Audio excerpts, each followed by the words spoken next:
I recently did a video on 5 superpowers that would suck in real life, a link to which is in this video's description. And the point of that video is that we all want superpowers, but that superpowers are a double-edged sword, and although having them would be fantastic, there are still downsides to the reality of having them.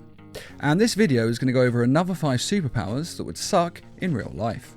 Intangibility, ghosting, or phasing is a fairly common superpower. She's from the planet Tangia. Of course, Tangian ghosting powers. Excellent. Miss Martian, Martian Manhunter, The Flash, and Kitty Pryde from the X-Men have it, just to name a few. But this power doesn't really make much sense. First of all, phasing through something is believable enough, which means it's not really that realistic, but I can go with it as an ability. But how exactly does a person breathe when they're phasing through something?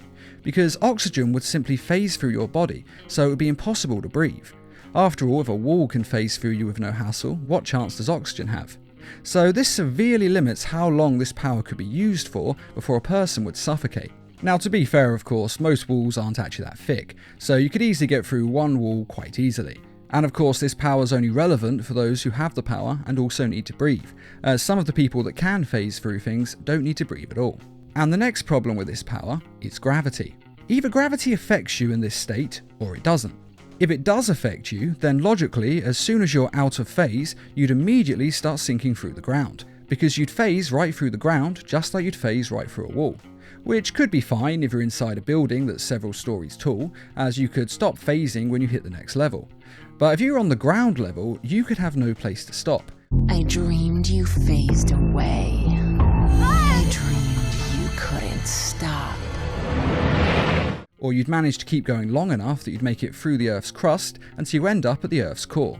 And most likely you would die on the way, but if you did somehow manage to live, you'd then spend the rest of your life trapped in the Earth's core, slowly going insane. But if gravity doesn't affect you, then as soon as you started phasing, you'd immediately start floating into the sky, as there's no force keeping you attached to the ground anymore. So for most characters, this ability would be fairly limited, unless of course you didn't need to breathe and had the power of flight. And to be fair, a lot of people who can phase do have the power of flight, though generally speaking, they do need to breathe oxygen. The most notable exception to this though is Vision of the Avengers, who is of course an android, so he doesn't really need to breathe, and he has the power of flight. So in his particular case, this power would actually work pretty well, but for a lot of others, it just wouldn't work as well as you'd think. Flight. Flight is an amazing superpower, and one that pretty much everyone on the planet wants. I actually used to date a woman who once said that she would hate having this power because she is scared of heights. I then pointed out that if she could fly, then she wouldn't be scared of heights anymore, as she'd no longer be in any danger of falling. But in any case, flight is one of the most famous and best powers, there's no denying that. But it does have its limitations, most notably that you wouldn't be the only thing in the sky. On a small scale, there would be bugs constantly hitting you in the face as you flew, there would also be flocks of birds in your way, and higher up still there would be jets, planes and helicopters, all of which fly so fast they could easily hit you by accident. And then there is the temperature to consider. The higher you go into the air, the thinner the atmosphere becomes, and as such it gets colder and colder till it's below freezing, something which was touched upon in the first Iron Man films. But without an Iron Man suit or protected breathing apparatus, your lungs would freeze from the extreme cold, and you die a very painful death. And even if you survived, there is also frostbite and a million other complications that could arise from extreme cold. And at the same time, there is less and less oxygen the higher up you go, until you get high enough that you'd actually suffocate. And if you're lucky, you just pass out and fall until you could breathe again, and hopefully wake up before hitting the ground. Or if you were unlucky, you wouldn't wake up quick enough and you'd hit the ground hard enough that you'd never wake up again. And then there is the matter of speed, though this does depend on how fast you can fly. At slow speeds, there's not a lot of problems that would occur. But if you went faster, well, turning above the Earth at a speed of say Mach 3 may seem quite simple these days, thanks to modern aircrafts that do it all the time. But even in a protected aircraft, turning at these extreme speeds can still knock out the pilots. It's actually fairly common for this to happen, as turning at extreme speeds puts the body under enormous amounts of force. So basically, you could fly to a certain height and to a certain speed quite freely. But the faster and higher you go, then you would require protective equipment, and even then it would still be quite risky. Not to mention the restricted airspaces that exist all over this planet, and the legalities of flying through the air.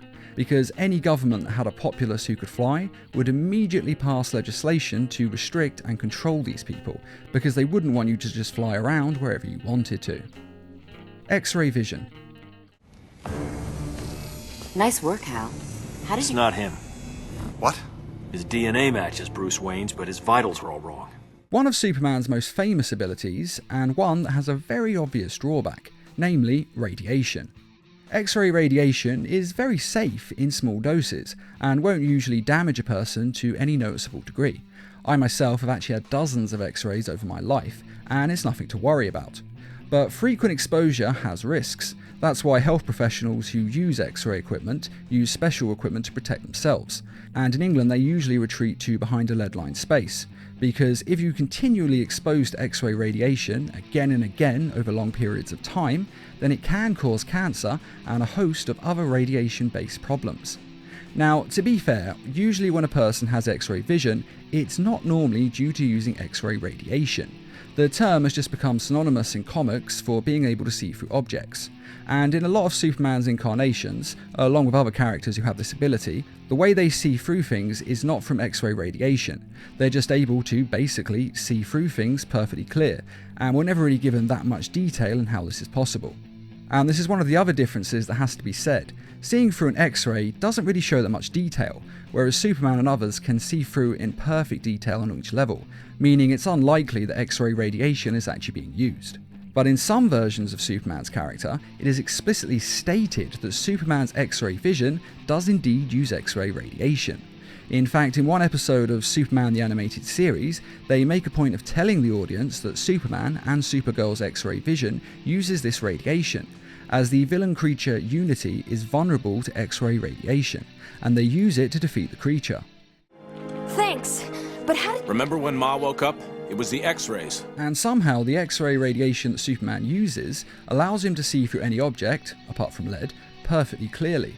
And this doesn't make sense because anyone who's actually seen an X-ray will know you don't actually get to see in that much detail. But in other versions of Superman's character, the X-ray radiation that he uses to see through objects are the same as the X-rays taken at a hospital, as in you can only see shadows and greys and the whites of the bones and teeth. This is rarely done though because, let's be honest, if we're going to have X-ray vision, you want to be able to see through things clearly. But in some versions, Superman does use X-ray radiation.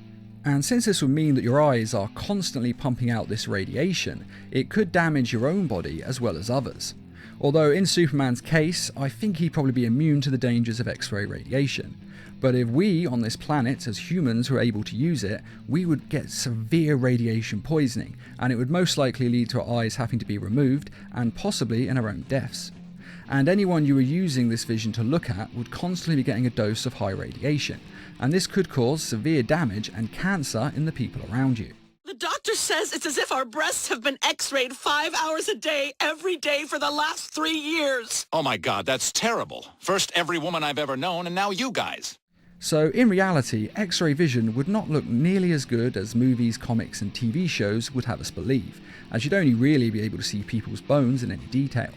But if the vision doesn't use X-rays, then it wouldn't be so bad. Though if anyone finds out that you have this ability to look through things, you might be prosecuted as a peeking Tom, and you'd probably be classified by the government as a security risk. Superhearing. Now, I've always thought that superhearing is one of the worst superpowers that there is. I mean, seriously, having superhearing would drive you nuts. It's annoying when you're trying to sleep and the neighbours are having a party, or your flatmates are being too loud, or you can hear a baby crying, or something like this. So imagine how bad that would be if you could hear everything across the entire city that you're in. Everyone talking, all the noise from speakers, all the noise from cars and crying children. It would be unbearable, because no matter what you did, you'd never be able to escape the sounds. Unless of course you could fly into space like Superman and get a little peace and quiet.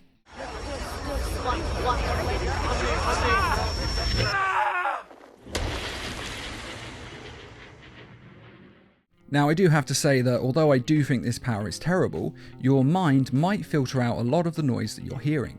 You see, we all hear it a lot more in our day-to-day lives than we realise.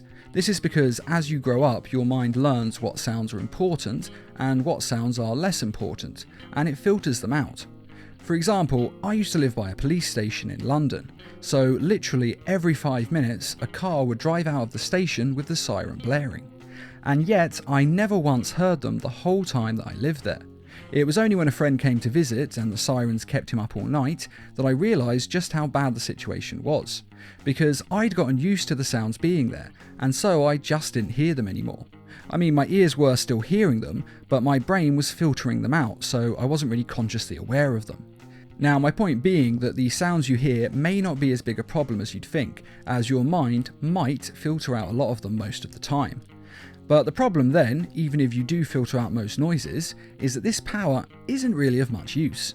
After all, what would you really use it for? I mean, if you were fighting a supervillain, what are you going to do? Hear them to death? That's not really going to help you much in a fight.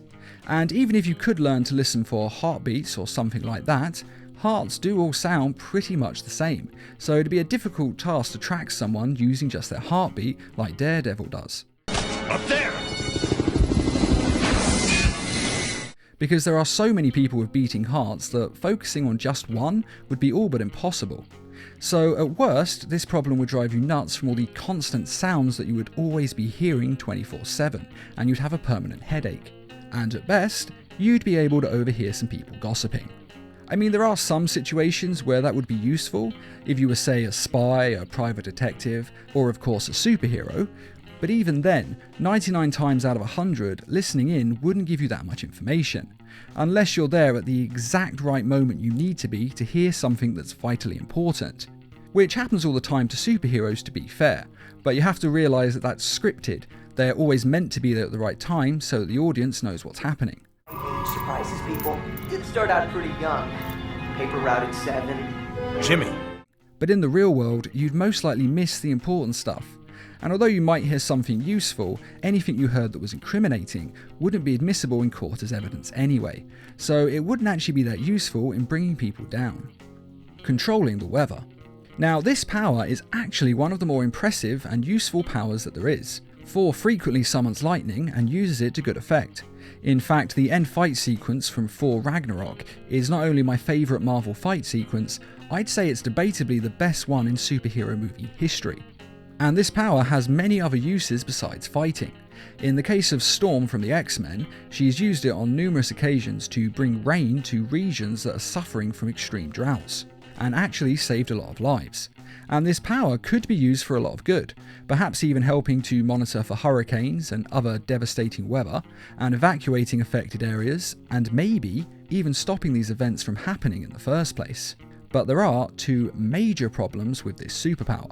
The first is that weather doesn't happen as fast as superhero shows and movies make out.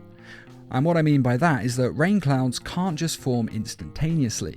They have to come from somewhere, and water has to be absorbed in the right amounts to make the clouds rain, and the winds would have to move those clouds into the right position. My point being that although you could use this superpower to do this, it'd take a long time to make it happen. Meaning, by the time that you've summoned the lightning to attack the bad guy would have just shot you and run away. So you'd need to have it ready in advance, but even then there is the second problem to consider. And that second problem is that the weather is a global system, which means that what happens in one region of the planet affects all the other regions as well. It's just like the saying about a butterfly flapping its wings causing a tsunami on the other side of the world. Basically, changing the weather in one place could cause extremely bad weather in another place. And I don't mean by that it could be raining all day, I mean it could cause hurricanes or freezing snowstorms that could potentially kill people. Now, if you could fix it so that bad weather only happened at sea, well, it might not actually be that big of a problem, because it at least wouldn't affect humans as severely. But even then, having bad weather at the sea would affect a lot of other places. For example, if you'd have cold weather somewhere at sea, that would raise the temperature in other places and lower it in places that were meant to be hot. Basically, it's all connected, and no matter how you do it, you could potentially cause a lot of damage. I mean, if you were to say change the weather in Africa to make it rain and stop a drought, this could then cause a hurricane to form on the other side of the world. And if it happened over a country, then a lot of innocent people could be killed. So you'd have to be extremely careful when using this power, or else you'd inadvertently hurt a lot of other people. And that kind of defeats the purpose of it, because the whole point of being able to change the weather is that you can change it when you want to what you want. But in reality, you'd have to take a lot of factors into consideration, because it could have major fallout and it could harm or kill a lot of innocent people. And that is 5 more superpowers that would kinda suck in real life. And I just want to say that although I'm pointing out the flaws in these powers, I'm not doing it to diminish them. I'm just saying that the reality of having these powers would be different than what you see in a comic. And I'm also saying that I would kill to have any one of these powers, even with these weaknesses, because who doesn't want superpowers, even if you had to live with these drawbacks? But what do you think of these powers?